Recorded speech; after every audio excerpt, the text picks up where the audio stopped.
नमस्कार विद्यार्थी मित्रों, धोरण 10 सामाजिक विज्ञान में आज पाठ 15 आर्थिक विकास, उनमें भी बाजार पद्धति, समाजवादी पद्धति, मिश्र पद्धति, उनमें से आज मैं आपको बाजार पद्धति के बारे में सविस्तार समझाऊंगा।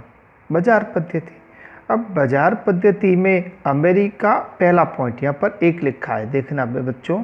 अमेरिका और जापान देशों ने कौन सी पद्धति अपनाई थी? बाजार पद्धति अपनाई थी। दूसरा पॉइंट आया कि बाजार पद्धति को हम कैसी पद्धति कहते हैं? तो पूंजीवादी पद्धति कहते हैं। बाजार पद्धति का मुख्य बाजार पद्धति में उत्पादन साधनों का बंटवारा किससे होता है? लाभ से होता है। बाजार पद्धति में आर्थिक निर्णय किसके केंद्र में क्या होता है? लाभ होता है। बाजार में क्या होता है? तो सबको मालूम है, बाजार में स्पर्धा का तत्व अनोखी भूमिका होता है।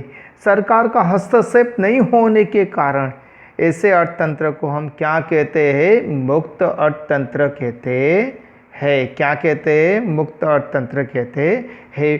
पहला पॉइंट क्या आया? America Japan. दूसरा पॉइंट क्या आया? पूंजीवादी पद्धति।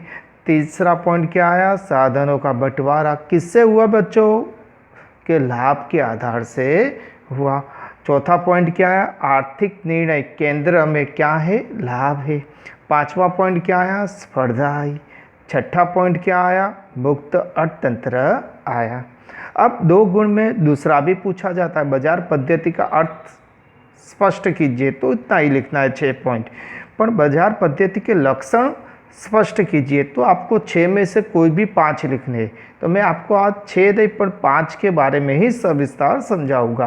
तो पहला, बाजार पद्धति में बाजार मालिक कौन होता है? तो व्यक्तिगत और निजी, बराबर, व्यक्तिगत और निजी होता है। दूसरा पॉइंट, आर्थिक प्रवृत्ति के केंद्र में क्या होता है? लाभ होता है। कोई भी प्रवृत्ति, कोई भी इंसान बाजार में, मार्केट में, दुकान में, कोई भी दुकानदार कोई चीज़ बेचता है तो इसके पीछे का मुख्य हेतु क्या होता है? लाभ होता है, मुनाफा होता है। ग्राहकों को विशाल पसंदगी का अवसर प्रदान होता है।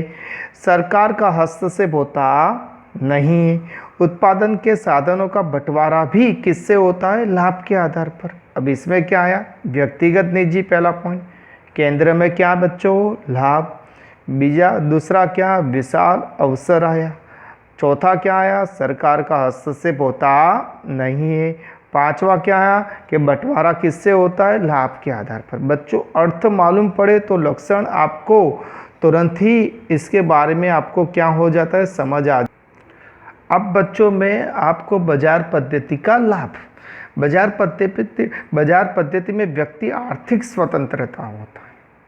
लेकिन क्या होती है? स्वतंत्रता होती है। उसको जो भी बाजार में जो भी चीज़ का उत्पादन करना हो तो कर सकता है। मुनाफा हुआ तो भी व्यक्ति को, घाटा हुआ तो भी व्यक्ति के ऊपर निर्भर होता है। दूसरा, लाभ में क्या होता? अधिक उत्पादन का साधनों का अधिकतम और कार्यश्रम उपयोग होता है। अधिक से अधिक कार्यश्रम क्या होता है? उपयोग होता है। तीसरा पॉइंट, अधिकतम उत्पादन प्राप्त किया जा सकता है।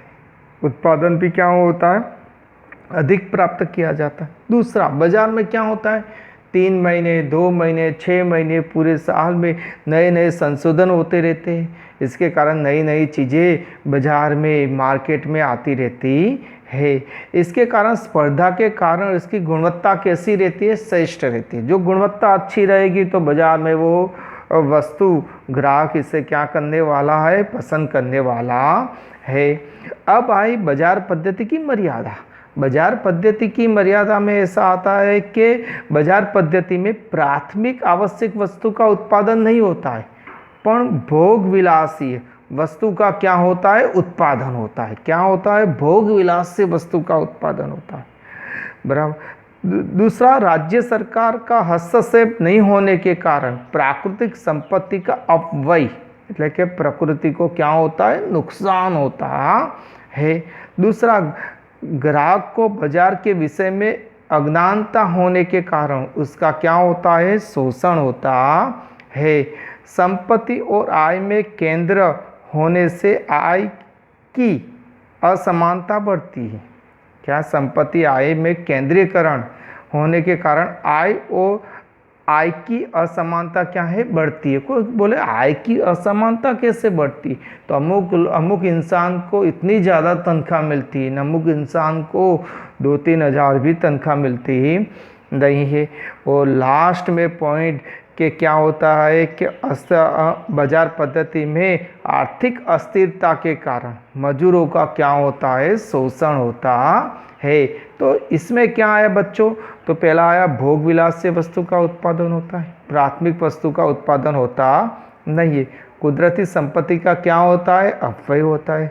ग्राहक की अज्ञानता के कारण इसका क्या होता है, शोषण होता है। के संपत्ति और आय का केंद्रीकरण होने के कारण आय की क्या होती है, असमानता बढ़ जाती है। आर्थिक अस्थिरता के कारण क्या होता है, मजदूरों का शोषण होता है। तो मैंने एक